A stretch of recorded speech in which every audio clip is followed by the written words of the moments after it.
I am Teacher Karel. So I will be your teacher for this subject, mathematics too. So I am very excited to serve you today. So before we continue to our proper discussion, may I request everyone to please stand for our opening prayer. Stand. In the name of the Father, the Son, and the Holy Spirit. Amen.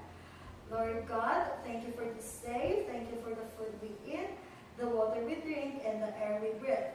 Thank you for the good health and for the good family. In Jesus' name we pray. Amen. In the name of the Father, the Son, and the Holy Spirit. Amen. So, ayun sabihin ko, because we will be having an energizer, and I want you to follow what Teacher Carol do. Ha, dapat sunodin niyo si Teacher Carol. Are we clear? Yes. Very good. Nagyayaya ang hapit, tingnan na magpagaling. Halika na, tara na, bulang na ang ganda. Sa lahat ng ngipin, sumasaya ang saya. Ganyan ang feeling, kapag bida ang saya. Bida tayo, sa bida ang bata. Sadya'y bida tayo, mas ganun ang saya. Sadya'y bida tayo, walang iba. Sadya'y bida ang saya. Very good. So before you sit, kindly pick up the pieces of paper or plastics under your chairs and throw it into the trash can. And please arrange your chairs properly. Are you done? Sige, good na. Yesterday, I gave you an assignment. So, nag-himo ba ko sa inyong assignment class? Yes, teacher. So please pass it forward.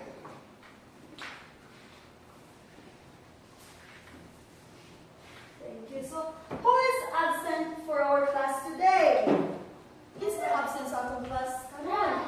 Nobody. Nobody. So let's give ourselves a 3 claps because nobody is absent. So 1, 2, 3. Keep it up, guys. Ha, dili man sige og absent. In this class, I want you to follow my rules. I set our rules and I want you to follow so that we will be united. Kasi po trata, dapat i-follow ang rules ni teacher. So, that's for math. Ang sa rules ni teacher, math. Math ang akong rules is M. So, everybody read what this M means? Move safely. Move safely. So that means you should move safely. Dili kay sige kag kiat, di kay sige kag barbaro niya, sige dagan-dagan, sige patong-patong sa lamisag. Kay naay ka ng time nga basta ma-discard siya. So you always gonna move slow, safely. A. That means always be alert. So as we all know, karong class kay naka sinabi na og earthquake. So unsa kay gitudlo ni teacher if mag-earthquake simba ko? Duck, cover, and hold. So very good. Katong mo duck ka, ay mo duck, cover, and hold. Dili mo dagan mo lahos kay ngano mga tumbangan ta. Kasabot ra ta? Dito man ano ang rules is teacher? Oo. No? Ato ka paglinog, no? Inyo itong na-apply paglinog ang katong duck cover and hold na dito ng teacher? Very good. Next is T. Everybody read. Saving and help. Yes, very good. You always think and help. Not only for yourselves, but sa inyong classmate, dapat inyong tabangan inyong classmate para magtungan mo og ka successful, idaghan mo ma-learn if magtinabangay mo. Are we clear? And lastly, have discipline. So, have discipline. So discipline, one of the class of discipline is respect your teacher. Are we clear? You should respect your teacher, ha? Sige, stop talking. So you should have discipline in yourself para nakoy magkatudang daghan. Dili kay atra inyong hamper niya at bagon give yourself a time nga na may discipline sa inyong kaugalingon. Like, discipline na lang maligo taga-adlaw. Maligo ka mo taga-adlaw, class? Ikaw, Kuya Saki, maligo ka taga-adlaw? Uy, tagagabi yan. So that means you don't have to discipline yourself. Di ay dapat man morning maligo ang isa ka bata. Uy!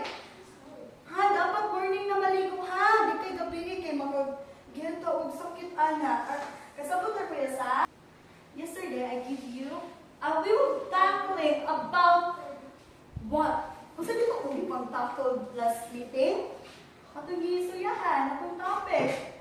Yes, Ate Mara. Yes, very good. About measurement. So, unsa man ang ma-measure nato sa usa ka butang? Unsa may atong ma-measure sa usa ka butang? Length, weight, or time. Mao na ang ma-measure nato sa usa ka object. Unsa may ton nga atong gamiton if mo measure ta og length? Yes, Ate Yana. Roller. Very good. Roller. We can use roller to measure length. Have a roller, everyone. Oh. Very good. So let's give ourselves a 3 claps kay naminaw tayo mo. So, who among you are excited? Kay magduwa ta og games. Excited na ba ang tanan? Yes. Clap 3 times. It's excited na. Very good. Is it teacher girl excited na po? So we will be playing heavy or light, show it right. So all you gotta do is, si teacher magpa-shoulder off mga objects, lain-lain na objects. And then, inyo may identify if heavy, muanak mo. Unsa gyud ang heavy? Buka. Very good. Mo-thumbs up mo if heavy ang gipakita ang object ni Teacher Karel. Pero if light lang or gaan, you will do thumbs down. Unsa gyud mo aton if kanang bukat ang ipakita ni Teacher Karel? Very good, everybody. Thumbs up. If gaan, thumbs down. Are you ready? Yes. Clap 3 times if you are ready. Okay, first object. Is it heavy or not? What you gotta do? Please raise your hand. Very good.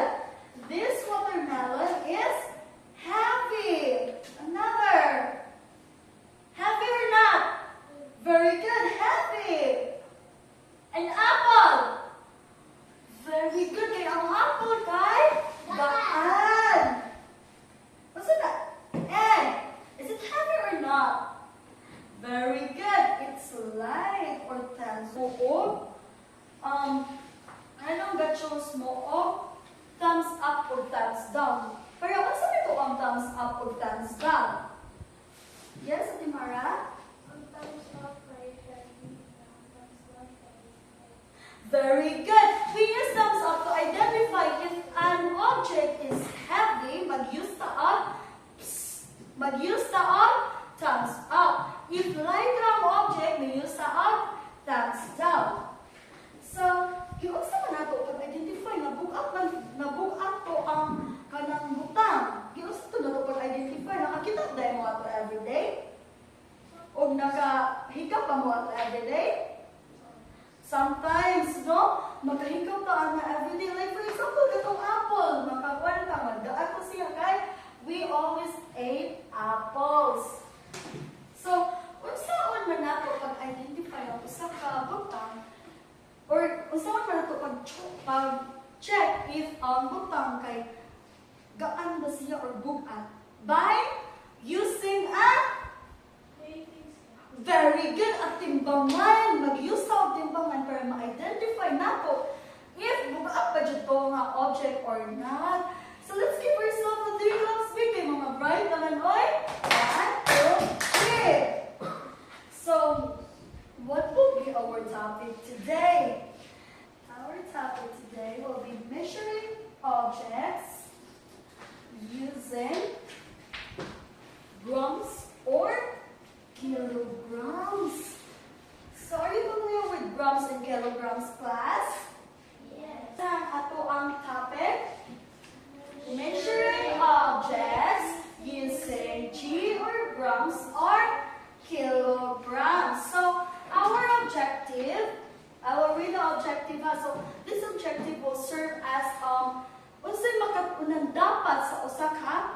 estudyante. Are you listening, Kuya Sa? Please listen to Teacher Karel ha, para na makatunan. Nakasabot na, Kuya Sa? At the end of the lesson, the pupils will be able to A. Identify objects measured in grams or kilograms. Use a weighing scale to measure objects in grams or kilograms. Participate actively in measuring activities and demonstrate carefulness in using the weighing scale. Nakasabot ka, guys? Class? Yes. Very good. So, we will be talking about measurement and kilogram. First, what is weight? Unsa nilang weight? Very good. Kabugaton sa usa ka butang. So, when we talk about weight, weight, it is how heavy or light something is. O kung sa kabutan ang usa ka butang. Like for example, asa may mas bugat aning duha? At tumbler. Ang gaan. Very good. So, mao na ang weight, ang timbang aning duha. Nagasinabot na ba ka, class? Clap 3 times if nakasabot ka na, teacher.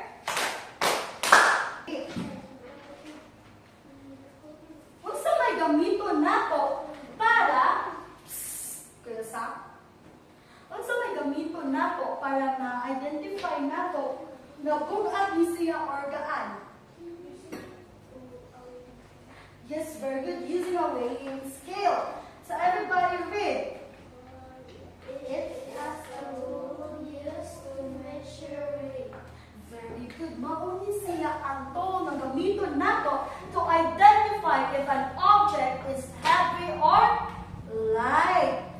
Nakakita na ba mo o timbangan? Karon, pakita na mo o timbangan. Lain-laing klase sa timbangan. Familiar ba mo ano nga timbangan?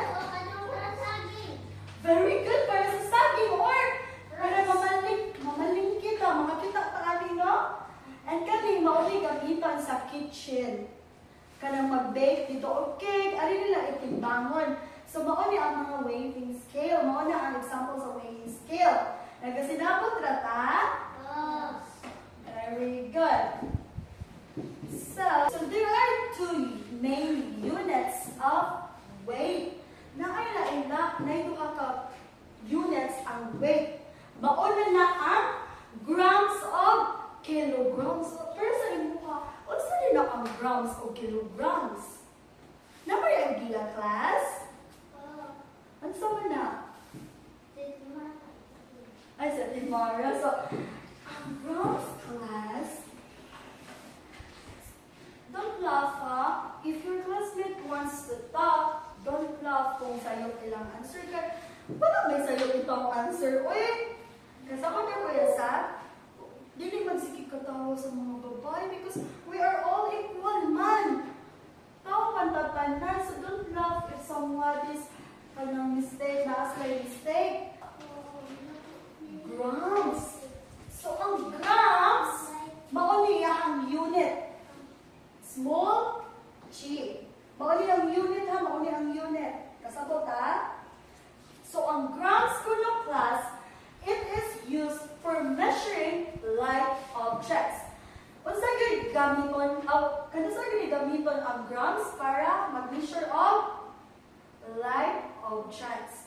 Like for example, unsa may mga light objects? Mga light objects. Light ba niya or heavy? Light or heavy?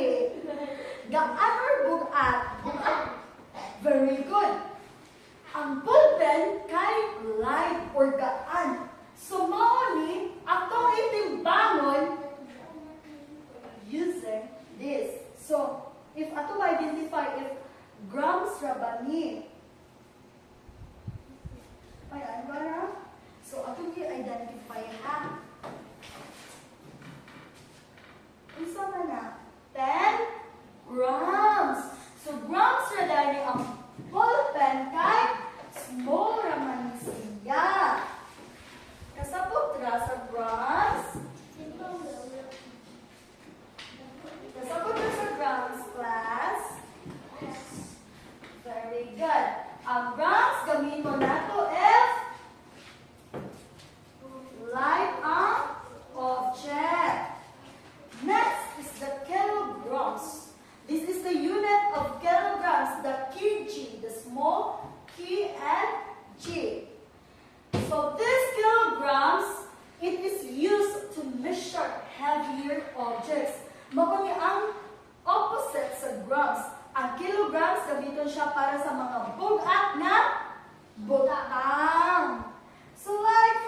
units of weight.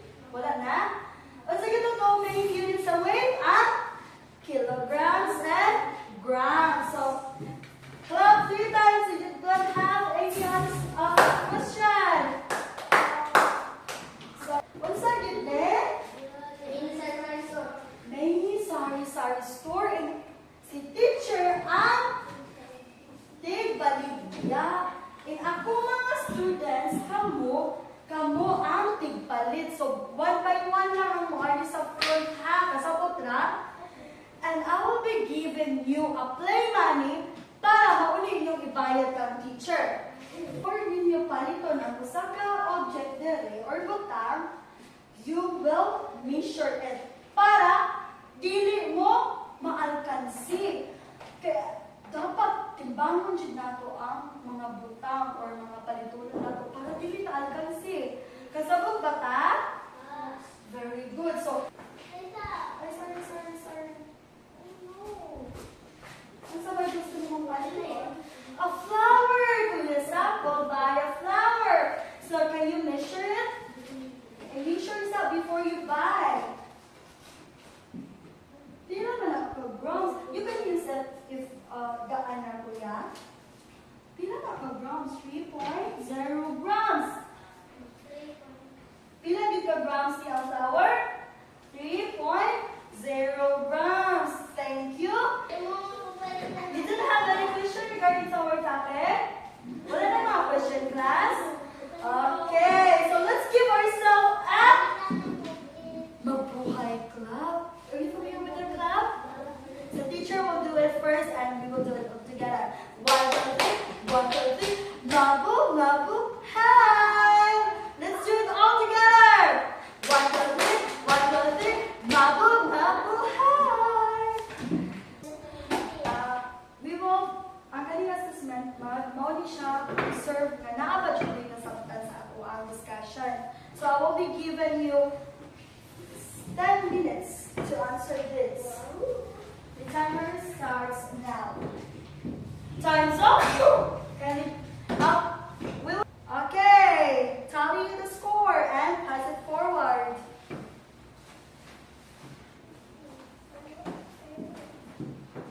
Wow! All of you got a highest score. So let's give ourselves a very good clap. So let's give ourselves a very good clap kaya dagko kayo mag-score sa inyong exam. 1, 2, 3, go! 1, 2, 3, 1, 2, 3. Very, very good. You should draw a heavy object. Sige, isuot din sa inyong notebook ha. Draw one heavy object, draw one light object, and write the words heavy or light under each drawing. Are we clear?